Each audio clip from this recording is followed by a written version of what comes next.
Boa noite, igreja. Eu convido os irmãos a colocarem de pé nessa noite. A poesia do Salmo 89 vai dizer assim: Ó Senhor Deus, eu sempre cantarei a respeito do teu amor e anunciarei a tua fidelidade a todas as gerações. Sei que o teu amor dura para sempre e que a tua fidelidade é tão firme como o céu. Que nós possamos louvar esse Deus que sempre é fiel conosco, que tem cuidado de cada um de nós. Amém?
Glória a Deus. Que nós possamos louvar ao Senhor com tudo que nós temos e com tudo que nós somos. Nessa próxima canção, os irmãos têm a oportunidade de trazer seus dízimos e ofertas. Você que nos acompanha de casa também, né? Não momento que nós temos visto o sustento do Senhor para com cada um de nós, amém? Que nós possamos adorar ao Senhor também com os nossos bens e, acima de tudo, com a nossa vida. Que nós possamos agradecer ao Senhor Jesus.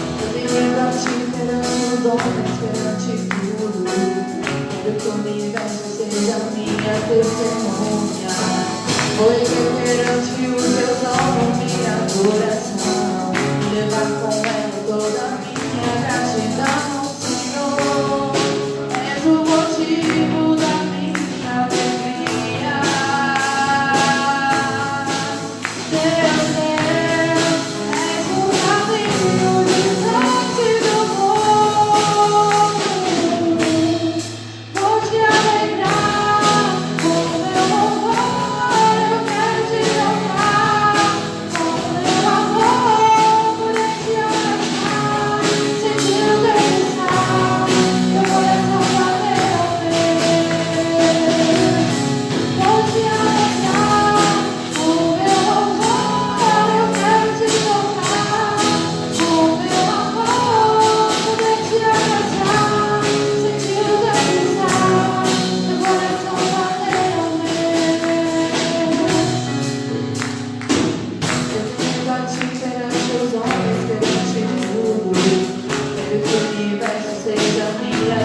aleluia. Vou perante o teu trono minha adoração e levar com ela toda a minha gratidão, Senhor. És o motivo da minha alegria. Meu Deus, és o caminho de sangue no mundo. Vou te alegrar com meu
Senhor Jesus, nós te louvamos neste lugar, ó Pai. Nós queremos engrandecer o teu santo nome, pois nós sabemos que não há nenhum outro nome louvado, ó Pai. Nós te agradecemos por mais essa oportunidade de estar na tua casa, ó Pai. Juntos podemos adorar ao Senhor Jesus. Te agradecemos, Senhor Jesus, pelo sustento que o Senhor tem dado a cada família que pertence a essa igreja, Pai. Que o Senhor possa continuar abençoando a vida de cada um de nós, que nós possamos permanecer firmes e fiéis ao Senhor, ó Pai, com corações gratos por tudo aquilo que o Senhor tem feito e por tudo que o Senhor vai fazer na vida de cada um aqui, ó. Agradecemos e pedimos ao Senhor que receba o nosso louvor no teu trono de graça, Pai. Pedimos perdão dos nossos pecados, no nome do teu Filho Jesus. Amém. Os irmãos podem se assentar, passa a palavra para o irmão Marlene.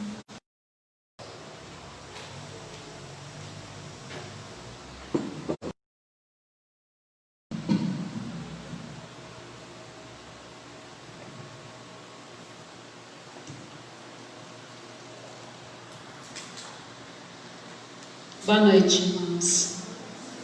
Isaías capítulo 41 diz que o Senhor faz forte ao cansado e multiplica as forças daquele que não tem vigor.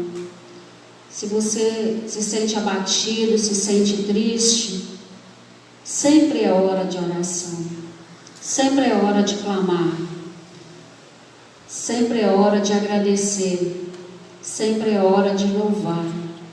E uma das melhores maneiras que nós temos para fazer é orar, é buscar o Senhor que pode todas as coisas. Deus, Ele é infinitamente mais para fazer abundar na sua vida, na minha vida, na vida de todos que buscam pelo Teu santo nome. Deus é soberano e nós precisamos aprender o caminho da oração. Nós precisamos entender que nós não chegaremos a lugar nenhum se nós não nos dispusermos a orar, se nós não buscarmos. Não existe caminho fácil, não existe cortar direção. Somente por meio da oração nós conseguimos quebrar muralhas. Somente por meio da oração nós podemos chegar a lugares que nós nem sequer imaginamos. porque nós temos o Senhor que ouve a nossa oração, que ouve o nosso clamor. Às vezes eu penso que o povo de Deus tem orado pouco demais. Eu tenho orado pouco demais. E nós precisamos entender que a nossa comunhão com o Pai, ela é por meio de joelhos que se dobrem em oração. Neste momento você tem oportunidade de fazer o seu pedido aí no seu coração, de colocar diante do Senhor. Se você não quiser concordar com a oração que eu estou fazendo, você pode fazer a sua oração. Você pode se derramar diante do Senhor, porque Ele ouve a oração. Vamos clamar ao Senhor que pode todas as coisas. Deus amado, nós adoramos o Senhor. E nós, como filhos do Senhor, Pai, nós entendemos que somente por meio da oração nós recebemos do céu, Pai, aquilo que o Senhor tem para nós. Ensina-nos, ó Deus, o caminho da oração. Ensina-nos, ó Deus, a termos intimidade com o Senhor, como um filho, ó Pai, que se coloca mesmo no colo do seu Pai. Ó Senhor Deus, a Tua palavra diz que se nós que somos maus sabemos dar coisas boas aos nossos filhos, quanto mais o Senhor nos dará aquilo que nós pedirmos, ó Pai. Deus, nós colocamos diante do Senhor, ó Deus, esta igreja. Nós clamamos ao Senhor por cada membro. Nós pedimos ao Senhor, ó Deus, que o Senhor entre com a intervenção, que o Senhor socorra aquele que tem apresentado as suas orações diante do Senhor. Nós pedimos por cada pessoa que se faz aqui presente, Pai.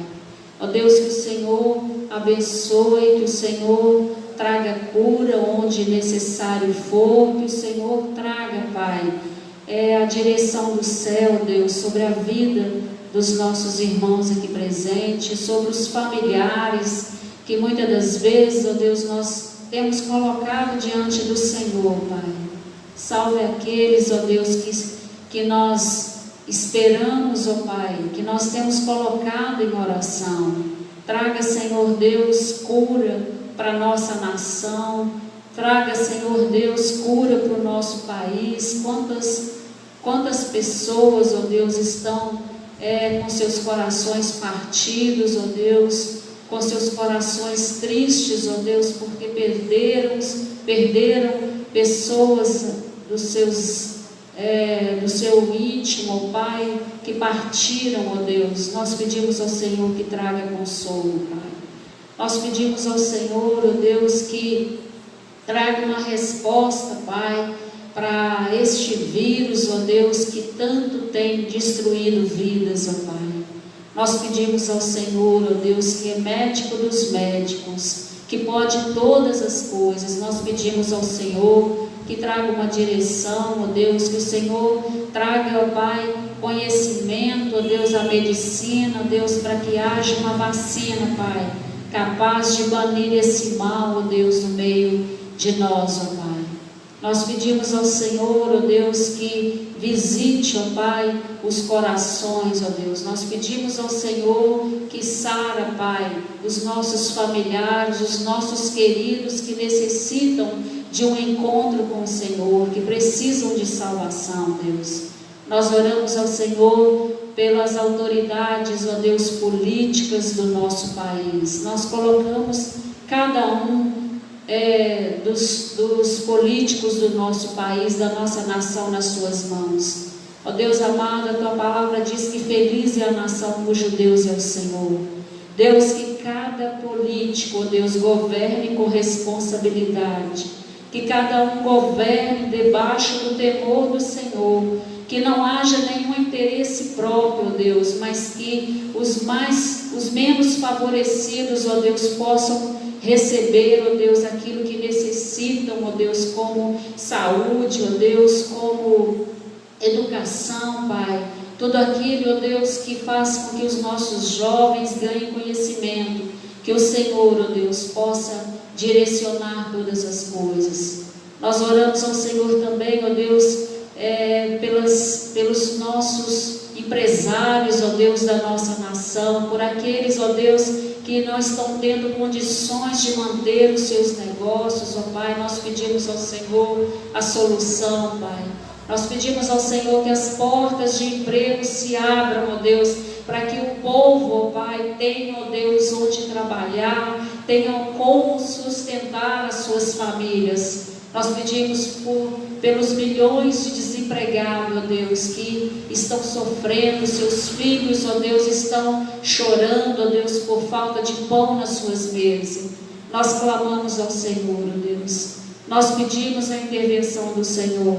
Nós pedimos ao Senhor que nos direcione como igreja, para que nós aprendamos, ó Deus, o caminho da oração, para que nós, ó Deus, nos coloquemos na brecha, para que nós, ó Deus, não nos conformemos, ó Deus, com a situação que está esse mundo, ó Pai, mas que nós possamos fazer diferença, que nós, ó Deus, possamos com os nossos corações condoídos, ó Deus, levantar clamor mesmo, para que tudo mude, para que tudo seja transformado, Pai. Ó Deus amado, nós pedimos ao Senhor pela direção dessa igreja, pelo teu servo pastor. Nós pedimos ao Senhor que direcione, nós pedimos o teu Santo Espírito que conduza, que dê, ó Deus, a direção do alto céu, para que essa igreja caminhe em novidade de vida, para que essa igreja, Deus, defenda sempre a palavra do Senhor, que é viva e eficaz. Não nos deixe, Senhor Deus, vivermos, ó Pai, por nós mesmos, mas que nós possamos depender unicamente do Senhor. Fique conosco, Pai, nos fale por meio da Tua palavra. É o que nós oramos ao Senhor no nome de Jesus. Amém.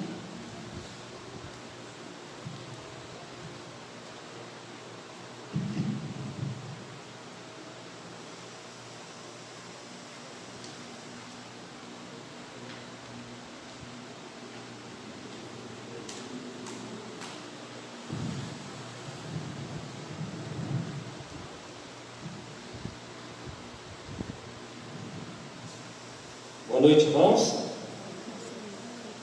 Vocês sempre dão boa noite, tão baixinho. É bom mais uma vez estarmos juntos, né, para celebrarmos o nosso Deus. Hoje vamos para a última carta, né, das igrejas do Apocalipse, as igrejas da Ásia, a carta da igreja de Laodiceia. Está em Apocalipse, no capítulo 3, a partir do verso 14. Apocalipse, capítulo 3, do verso 14 até o verso 22. Nós vamos estar aí lendo a palavra de Deus, naquilo que nos escrito na igreja de Laodiceia. Hoje eu estive lá no Bandeirinhas com o irmão Sebastião e a irmã Dalila, e além do abraço, eu posso dizer para os irmãos que eles estão bem, graças a Deus, né? Nada de mais sério que isso aconteceu. A gente sabe do incidente que teve lá.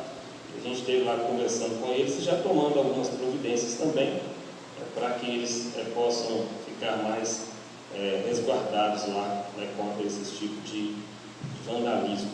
Mas, graças a Deus, está tudo caminhando bem. Quem achou aí? Apocalipse 3, dos versos 14 ao 22. Amém? Amém, amém, amém.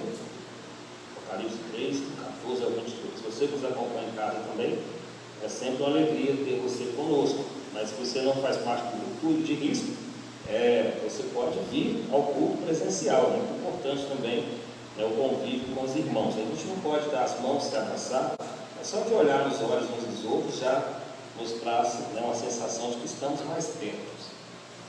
Assim diz a palavra do Senhor. Ao anjo da igreja em Laodiceia escreva: estas coisas diz o Amém, a testemunha fiel e verdadeira, o princípio da criação. Conheço as tuas obras, que você realiza, que você não é frio nem quente. Quem dera você fosse frio ou quente. Assim, porque você é morno, e nem quente nem frio, estou a ponto de vomitá-lo da minha boca. Você diz: sou rico, estou bem de vida, e não preciso de nada, mas você não sabe e é infeliz. Sim, miserável, pobre, cego e nu. Aconselho que você compre de mim ouro refinado pelo fogo, para que você seja de fato rico. Compre vestes brancas para se vestir, a fim de que a vergonha da sua nudez não fique evidente.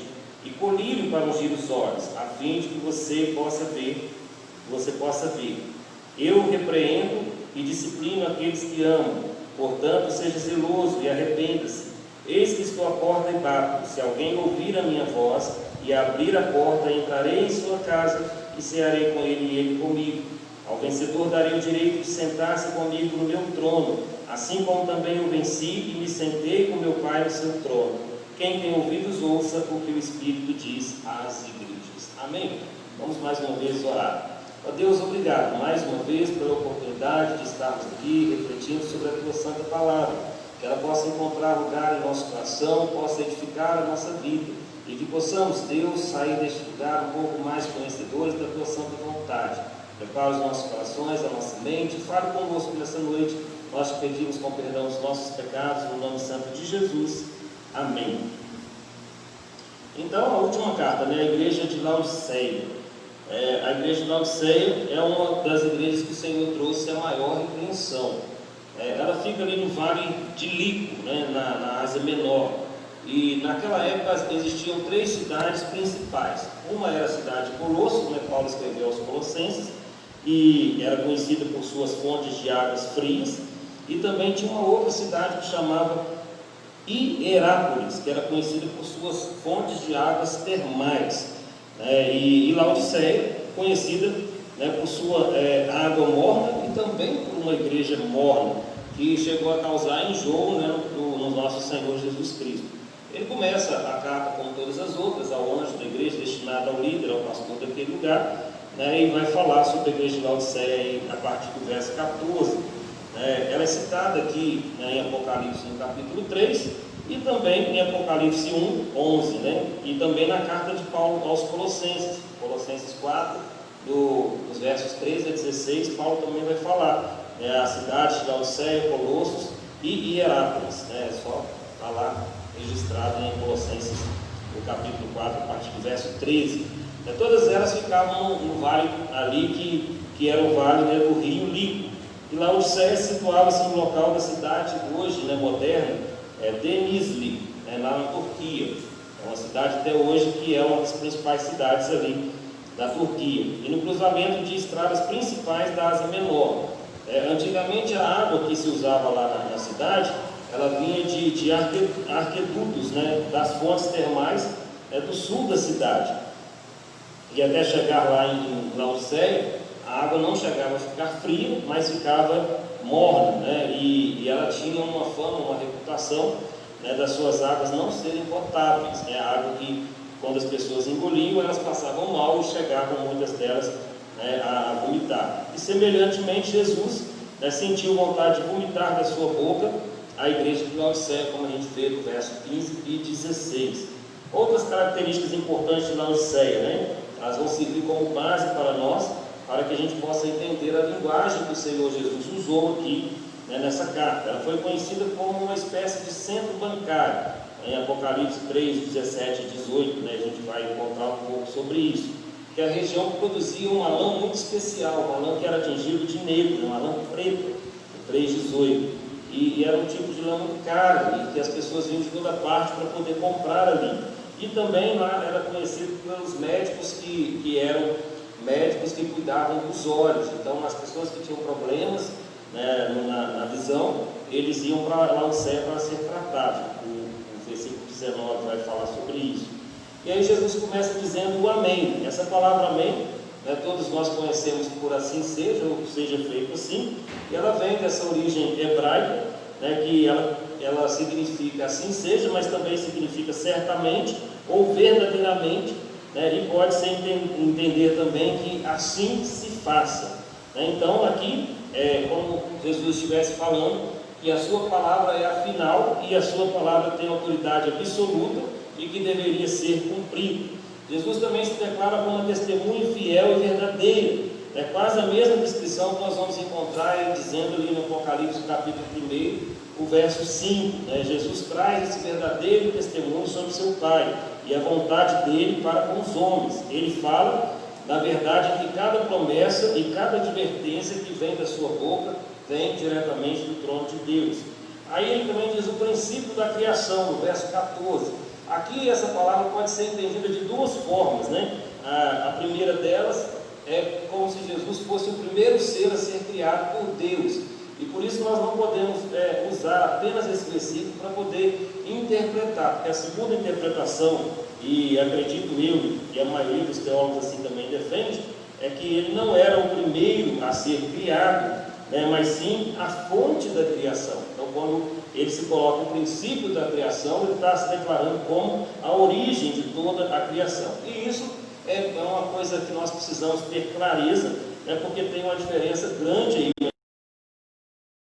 É uma criatura ou se Jesus é o Criador, se ele foi feito por Deus ou se ele realmente é Deus. Por isso a diferença, né? E a gente precisa entender. E a resposta vem, como eu disse, de outras passagens bíblicas, onde nós vamos encontrar que Jesus é eterno, né? Como diz lá em João 1:1, em Apocalipse 1:18, né? Que ele é o primeiro e último, e Apocalipse 1:17 diz que ele é o primeiro. E em Mateus 1:23 diz que ele é o verdadeiro Deus que se fez carne. E ainda em João, no capítulo 1:14, ele diz que ele é o eu sou, né? A mesma descrição que Deus se referiu a si mesmo lá em Moisés, para Moisés na sarça ardente. E ainda em João 8:24 e 58 ele vai declarar, né, a mesma coisa que está lá em Êxodo 3:14. E ainda também ele vai dizer que ele é o soberano do Senhor dos senhores e o Rei dos reis. Apocalipse 17:14. Então isso deixa claro para nós que a segunda interpretação é que é a correta. O Senhor Jesus não foi o primeiro criado, mas sim, quando ele diz, né, aqui a primícia da criação, o princípio da criação, ele está se referindo como a fonte de tudo aquilo que foi criado, né? Então ele não é, né, a criatura, mas sim ele é o Criador. E ele então não veio a existir, ele é eterno, ele é Deus. E quem não aceita esse morrer em pecado por não crer que o Senhor Jesus é Deus, como João vai advertir a gente lá no Evangelho de João, capítulo 8, verso 24. E aí no verso 15 ele vai dizer, como diz para as outras igrejas: eu conheço as tuas obras, né? Como ele diz para para as outras igrejas, ele também vai expressar aqui o seu conhecimento íntimo da igreja da Laodiceia, né? Afirmando mais uma vez que ele anda no meio dos candeeiros, né? Como está lá em Apocalipse 1:13 e também no versículo 20 e no 2:1. E aí ele vai falar algo muito sério para aquela igreja: não é nem frio e nem quente. E aí vai dizer, quem dera, né, ou se fosse frio ou quente, né? E aí eu já expliquei sobre as águas termais de Hierápolis, né, um nome difícil esse aí. Hierápolis, eles ajudavam nos tratamentos de alguns problemas de saúde lá em Hierápolis, mas quando elas desciam para Laodiceia, elas chegavam ali, né, mornas, e aí elas não serviam para nada, elas serviam para beber, e aí só causavam ânsia e vômito. E também eles tinham uma outra fonte, né, que aí era a água que abastecia a cidade, que vinha de Colosso, e essa era fria, né? Então eles conheciam a fonte de água quente, que era de Hierápolis, e a fonte de água fria, que era de Colosso, mas a junção ali, né, uma água servia e a outra não servia. A água que chegava até eles, a principal água, era uma água morna, né? E aí ele vai dizer: estou a ponto de vomitar-te da minha boca, né? 16, ele comparando a igreja com a água morna que a cidade tinha, que causava vômito nas pessoas. Então ele olhou para a igreja de Laodiceia, né, e que a Laodiceia estava contente com seu estado, né, de autossuficiência e falsa confiança. E aí quando Jesus olha para eles, ele sente vontade de expulsá-los, né, da sua presença. E aí o verso 17 ele vai dizer como a igreja própria se declarava. Ele vai dizer: pois dizes, né, as afirmações da própria igreja não refletiam perante Jesus o seu verdadeiro estado, né? E é fácil dizer que tudo está bem na vida espiritual de uma igreja ou de uma pessoa, mas Jesus, ele sabe verdadeiramente se está bem ou não. Ele vê as obras, sonda os corações, ele conhece o íntimo de cada igreja, e não só de cada igreja, de cada ovelha sua, de cada servo seu, né? Jesus não foi enganado, a igreja estava sendo enganada, por si própria, mas Jesus não foi enganado. E ele vai dizer, quando eles dizem também, né, estou rico e abastado, não preciso de coisa alguma, né? E aí Jesus vai dizer que eles, na verdade, eram infelizes, miseráveis, pobres, cegos e nus. O orgulho ali dos membros da igreja de Laodiceia os cegou ao ponto deles não conseguirem enxergar os seus problemas. Eles se achavam fortes, eles se achavam independentes, eles se achavam ricos, mas Jesus viu que eles, na verdade, estavam fracos, cegos e pior, estavam infrutíferos, né? Então, com seus recursos próprios, não eram capazes de agradar ao Senhor Jesus. É interessante que Laodiceia, a cidade, né, ela sofreu um terremoto no ano 60 depois de Cristo, e ela foi reedificada com seus próprios recursos, sem o auxílio do governo romano.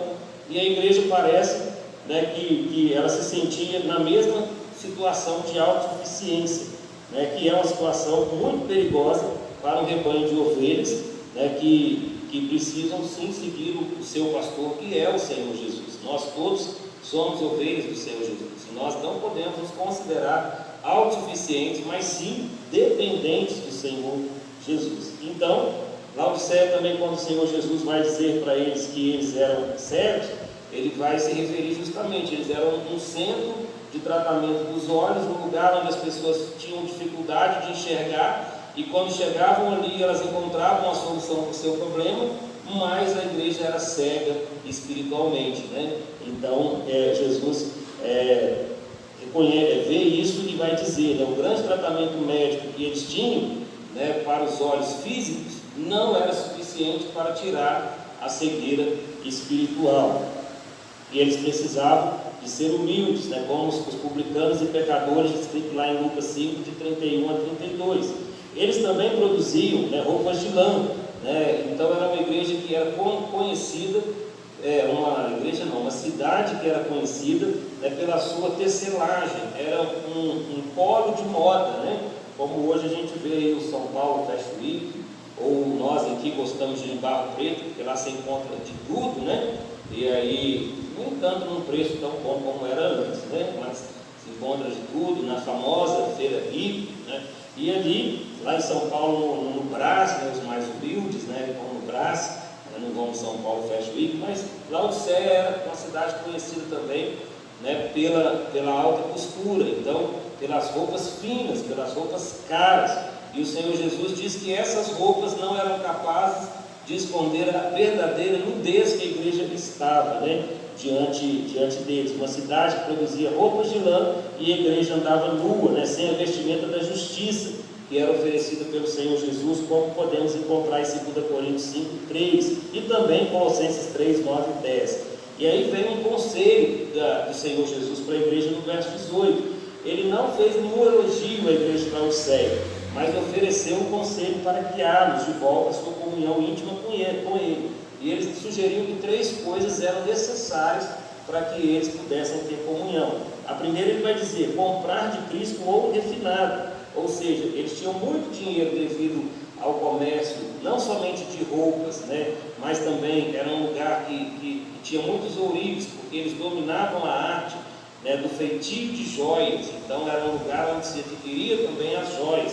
E eles se consideravam muito ricos pelas coisas que ele tinha, mas o Senhor Jesus disse que eles tinham que comprar ouro refinado. Por que o Senhor refere ao ouro refinado? Justamente porque eles pegavam o ouro bruto e transformavam numa joia. Eles sabiam refinar o ouro, né, mas não era aquele ouro que era, né, o suficiente para deixá-los de forma aceitável diante do Senhor Jesus. E sim a humildade, né, a riqueza espiritual que eles haviam desprezado. E essa riqueza, ela não vem da terra, ela não vem do nosso próprio esforço, ela vem do próprio Deus.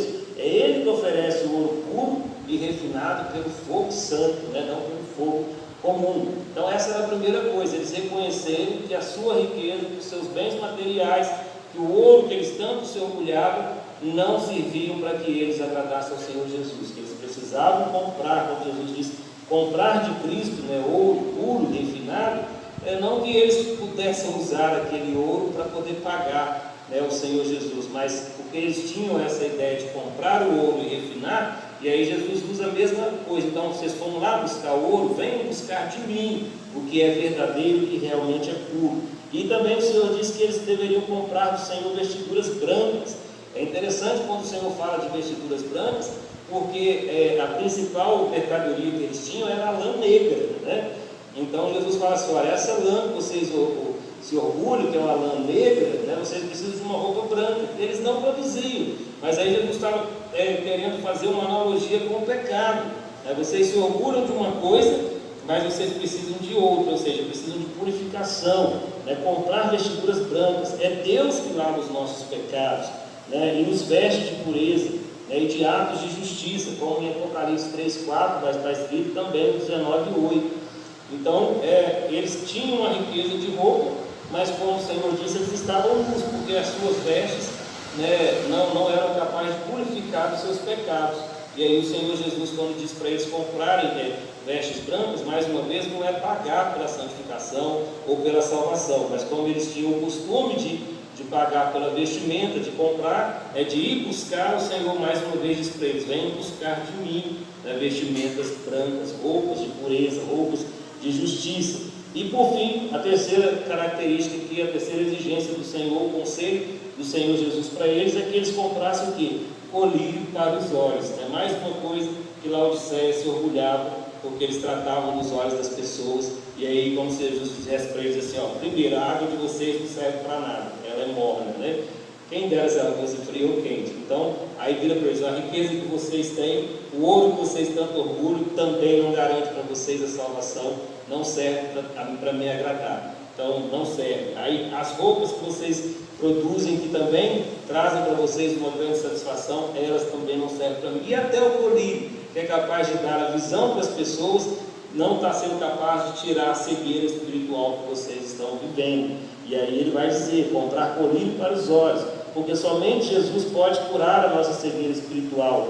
Somente Ele pode nos deixar pessoas, né, que sejam livres do orgulho e da autossuficiência, porque foi exatamente esse problema que o Senhor Jesus criticou os fariseus, né? Quando nós lemos Mateus 15, o verso 14, também o 23, né, o capítulo 23, os versos 25 e 26. E é o mesmo problema de qualquer um que esquece a importância do sacrifício de Jesus e começa a confiar em si próprio, despreza o Senhor Jesus, como o Pedro vai dizer lá em 2 Pedro, capítulo 1, o verso 9. Então, Jesus está dizendo para eles: olha, os olhos de vocês não precisam desse colírio tão famoso, né? Eles precisam ser abertos por mim, precisam comprar o colírio espiritual, ou seja, vocês precisam vir até a mim e pedir que eu abra os olhos de vocês, para que vocês possam enxergar que vocês, né, estão em pecado. E aí no verso 19, Jesus mostra para eles que tudo isso que ele estava colocando, que eram coisas que precisavam ser resgatadas e precisavam ser consertadas, não é que o desejo do coração de Jesus era puni-los ou castigá-los. Pelo contrário, Jesus declara o seu amor quando ele vai dizer assim: olha, eu repreendo e discipulo a quantos eu amo, né? Então a correção que vem de Deus, ela é uma manifestação do amor de Deus, porque se Ele não nos amasse, Ele deixaria que nós vivêssemos de qualquer maneira, que nos destruíssemos. Mas justamente a correção do Senhor, a disciplina dele, é para o nosso bem, é para que nós possamos endireitar o nosso caminho. Lá em Hebreus, no capítulo 12, o verso 4, né, até o 11 vai dizer isso. E quando Deus nos corrige, nós devemos aceitar a disciplina. E no começo, nenhuma disciplina ela é agradável, mas ela é necessária para produzir, né, em nós arrependimento, produzir em nós mudança. E aí Ele quer nos conduzir a esse arrependimento e a plena comunhão com Ele. E a disciplina aplicada pelos servos de Deus, né, deve também ser motivada pelo amor. Então Ele nos ensina também a disciplinar com esse intuito de resgatar as pessoas e não de afastar as pessoas, né? E essa atitude deve também guiar os pais que corrigem seus filhos, né? Existem pais que espancam seus filhos, né? Não que você não deva corrigir o seu filho, apesar que quando está gravado é até complicado dizer isso, mas a Bíblia diz que nós devemos corrigir os nossos filhos, né? Que nós devemos usar a vara nos filhos. Então não quer dizer que você tem que espancar, mas você tem que corrigir, não pode deixar o filho, né, fazer o que quer, porque senão, se você não corrige, depois o mundo vai corrigir, né? E vai apanhar da polícia, vai apanhar dos bandidos. Por quê? Porque não teve disciplina dentro de casa e não tem como. Os indisciplinados, o mundo é muito cruel com as pessoas que são indisciplinadas. E aí, mas essa repreensão de pais também aos filhos, ela deve ser, né, com amor, né, e não de uma forma para machucar os filhos ou para agredi-los, né? E os cristãos também que corrigem os seus irmãos devem ser da mesma forma, sempre buscando essa correção, essa aproximação, trazê-los de volta e não afastá-los. Tiago 5, 19 e 20 e 2 Coríntios 2, 5 a 8 vai dizer isso. E aí ainda no verso 19 Jesus diz: ser pois zeloso e arrepende. Então, ó, precisa consertar isso, isso e isso, mas só é possível com arrependimento. Se não arrepender, vocês não vão corrigir. Então a solução do problema, né, dos irmãos ali em Laodiceia, né, não seria mudanças externas, né, mas eles precisavam de ter zelo para com Deus, eles precisavam mudar interiormente e se arrepender. Aí vem um verso interessante, que é o verso 20, que nós sempre usamos ele para os não crentes, né, para as pessoas que não conhecem Jesus, e esse verso ele foi usado para a igreja de Cristo, para uma das igrejas, que ele diz assim: eis que estou à porta e bato, né? É interessante a comparação, que Jesus pôs uma porta aberta diante da igreja de Filadélfia, né, lá no 3,7, mas a igreja de Laodiceia, ela própria colocou uma porta fechada diante de Jesus, e aí Jesus não arromba essa porta, ele bate a porta, né? Bate na porta, ele chama ali, né? Ele bate, mas não força ninguém a abrir a porta. Ele chama, mas depende dos ouvintes atender a voz dele. E este versículo reforça esse entendimento, né, que nós que temos a livre escolha, o livre arbítrio de seguir ou não, né, o Senhor Jesus. Então ele arrombaria a porta, mas ele disse: eis que bato, né, na porta. Se alguém me ouvir, né, aí sim, e abrir a porta, né, cada um tem que tomar a sua decisão. Ele diz: entrarei e cearei com ele, verso 20, né? Então, ambas as figuras aqui representam a comunhão com Cristo. Ele entra na casa e habita naqueles que obedecem a sua palavra, né? João 14, 23 também vai deixar isso muito claro, né? E cear com alguém sugere uma relação especial, de estar de acordo, né? De estar em comunhão, de estar participando, né, desse privilégio da mesa do Senhor. E a mesa do Senhor é descrita em vários lugares também, como Coríntios 10, 21, 5, 11, a mesa do rei lá em Samuel 19, Samuel vai falar também, né, no versículo 19, capítulo 19, versículo 28, né, e não há privilégio maior do que essa bênção de cear com o rei dos reis. E aí é muito interessante nós entendermos isso, que se nós estivermos seguindo o Senhor, Ele põe uma porta aberta diante de nós, mas é possível que nós também fechemos a porta para o Senhor, mesmo assim Ele não desiste de nós, Ele bate a porta, e se nós abrirmos, né, Ele entra e tem comunhão conosco novamente. Aí o verso 21, ele vai falar mais uma vez, se referindo àqueles que obedecem, àqueles que permanecem fiéis, e ele chama eles de vencedores, né? E ele diz: ao vencedor, dar-lhe-ei sentar-se comigo no meu trono. Então os vencedores terão esse privilégio de ter uma comunhão plena com o Senhor Jesus. Sentar no trono que pertence ao rei, é como ele estivesse dizendo assim: ó, não haverá barreiras entre mim e você, né? Tudo que é meu será aberto a você, você terá comunhão plena. É quando aquela pessoa especial chega na casa da gente, né, e geralmente quando é um casal, aí a gente vai dar a cama, né, de casal para eles, dar o quarto, né, para eles. E aí eles dormem lá. Por quê? A gente só vai fazer isso com alguém que é muito querido, que a gente não vai dar a cama, né, do casal para alguém que a gente, de certa forma, não conhece ou que tem algum tipo de receio. Mas aí quando a casa está cheia, né, não tem um lugar melhor, não, vocês vão dormir lá no quarto, né? E a gente sempre fica desconfortável com isso, né? Eu já passei por essa situação umas 2 vezes e eu fico assim: mas dormir na cama de vocês, né? Ali é o leito do casal, não é para ser, né? Não, mas vocês vão dormir aqui, aquela coisa. Mas a gente vê o carinho da pessoa, a confiança que a pessoa tem e o nível de intimidade que a pessoa quer ter com a gente, né? De plena comunhão. E é a mesma coisa, Jesus dizia: olha, vocês vão sentar no trono comigo. Ou seja, o trono que é meu, né, não é seu para você reinar, mas ele está aberto a você, né, não está distante, você não vai ficar distante e eu, né, distante de você, você vai estar junto comigo. Ele é o rei, mas nós estaremos junto com ele. E aí não existe honra maior do que essa, né, de estarmos, né, com Cristo, né, ao ponto de estarmos com Ele no seu trono. E aí ele diz: aos vencedores terão o privilégio de reinar com Cristo, ou seja, aquele reino em que o rei compartilha, em que o rei não faz sozinho, mas ele leva os súditos juntos.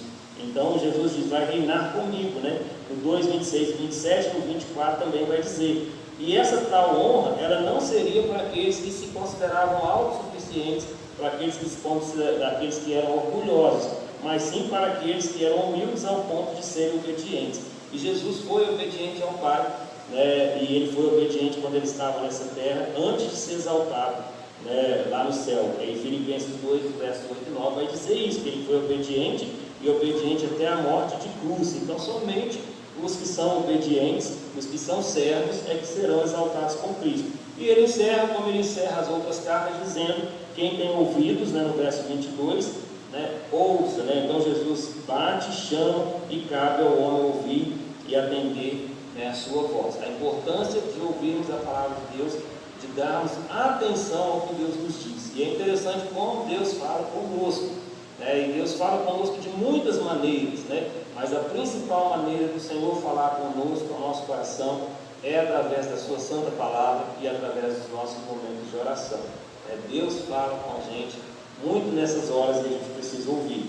Então, na carta da igreja de Laodiceia, Jesus não citou ali nenhuma doutrina errada, né? Eles não estavam seguindo nenhum ensinamento errado e nenhum pecado de imoralidade. O Senhor não fala nada sobre isso. Então ele não condenou a igreja por práticas idólatras. Esta igreja, que se achava rica e forte, ela foi criticada pelo quê? Pelo seu orgulho e pela sua autossuficiência. Ela se exaltou-se ao invés de humilhar-se diante do Senhor, dos senhores, o Rei dos Seis. Ou seja, ela se declarou independente de Deus, não precisa de Deus.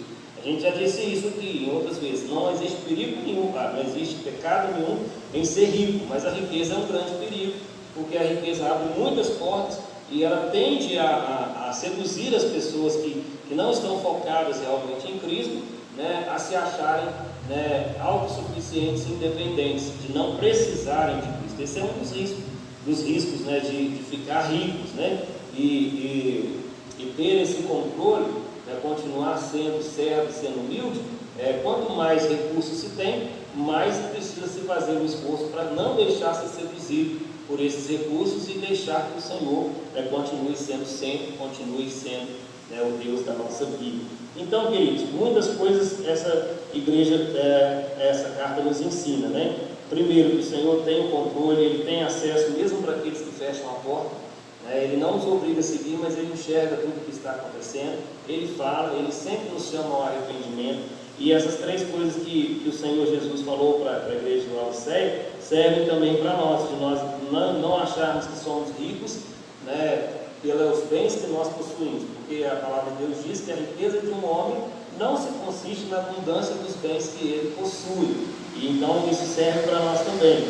E aí, né, também a questão das roupas, não é o acesso, né, a vestes finas, a coisas que esse mundo acha que são coisas que mostram se a pessoa tem ou não valor, que vai ter valor diante de Deus, mas sim o nosso caráter, a nossa humildade, a nossa posição de servos, né? E os nossos olhos devem estar abertos não para enxergar somente as coisas dessa terra, mas enxergar, né, aquilo que Deus quer nos mostrar, enxergar de forma espiritual, né? Enxergar a nossa vida, enxergar, né, o modo de nós agirmos e o modo de nós nos relacionarmos com o Senhor. Que possa ter falado ao seu coração essas 7 cartas, como falou ao meu, e que nós possamos aprender as virtudes de cada igreja e também aprender com os erros de cada igreja e tentar não imitar os erros e se imitar, né, as virtudes, para que nós não sejamos repreendidos da mesma forma, né, que o Senhor repreendeu cada uma dessas igrejas. Amém? Então vamos ficar em pé, vamos orar. Que o Senhor abençoe grandemente a vida de cada um de vocês e principalmente também daqueles que nos ouvem, né, através aí da mídia social. Vamos orar. Ó Deus, muito obrigado mais uma vez, porque o Senhor falou ao nosso coração nessas 7 semanas em que estudamos, ó Deus, as cartas das igrejas, ó Deus, da Ásia Menor ali em Apocalipse, e que o Senhor possa, Deus, realmente fazer com que a sua palavra possa florescer na nossa vida, que possamos ter aprendido e que possamos colocar em prática as coisas que aprendemos. E os erros, ó Deus, cometidos por aquelas igrejas, que sirvam de lição para que nós possamos evitá-los e que possamos, ó Deus, seguir apenas os acertos, as virtudes e ter, ó Deus, essa certeza de que o Senhor está conosco, o Senhor está pronto a nos perdoar, pronto a nos redimir, pronto a nos restaurar. E basta, Deus, que realmente nós possamos dar acesso para que o Senhor faça a tua obra que é santa e maravilhosa na vida de cada um de nós. Ó Pai, conduz-nos em paz para os nossos lares, nos dê a tua paz, a tua proteção. Assim oramos agradecidos em nome santo de Jesus. Amém. Amém? Que Deus te abençoe grandemente.